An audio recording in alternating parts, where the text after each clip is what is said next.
Hi అండి. ఈజీగా చాలా జ్యూసీగా ఉండి నోట్లో వేసుకుంటే కరిగిపోయే కొబ్బరి లడ్డులనైతే ఏ విధంగా ప్రిపేర్ చేయాలో మీకు చూపిస్తున్నానండి. చాలా ఈజీ.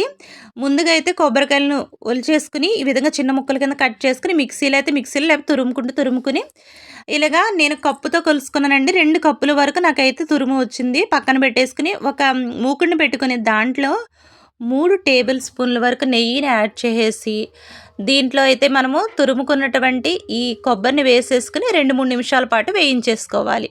ఈ లోపైతే గనక మనము కొబ్బరిని ఈ గిన్నెతో నేను 2 గిన్నెలు తీసుకున్నానండి. 2 గిన్నెలకి 1 గిన్నె బెల్లం అయితే సరిపోతుంది. ఈ కొలత అయితే గనక పర్ఫెక్ట్‌గా ఉంటది. అది మనం పక్కన పెట్టేసుకొని, వాటర్ కొంచెం వేసుకొని, బెల్లాన్ని కరిగించుకొని, దాంట్లోనే ఇలాచీ కూడా వేసేసుకొని, యాలక్కాయలండి వేసేసుకొని, ఇలాగా చేసుకున్న తర్వాత మొత్తం కరిగిపోయిన తర్వాత కొబ్బరిలో మనం ఫ్రై చేసుకున్నటువంటి ఈ కొబ్బరిలో దీన్ని వడకట్టేసుకొని వేసేసుకోవాలి. గరిటెతో తిప్పుతూ ఉండాలండి. లేకపోతే అడుగంటేస్తుంది. ఈ బెల్లం వేసిన తర్వాత ఎట్టి పరిస్థితుల్లోనూ తిప్పుతూనే ఉండాలి. చూడండి ఉండగట్టేసింది.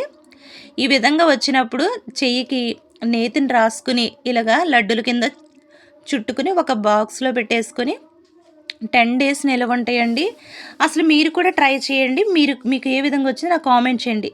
ఈ పాతకాలం వంట అయినా సరే దీంట్లో చాలా లాభాలున్నాయి. ఒక్కసారి మీరు ఈ విధంగా ట్రై చేయండి. ఈ కంటెంట్ గనుక మీకు నచ్చినట్లయితే దయచేసి లైక్ చేయండి, షేర్ చేయండి. Thank you.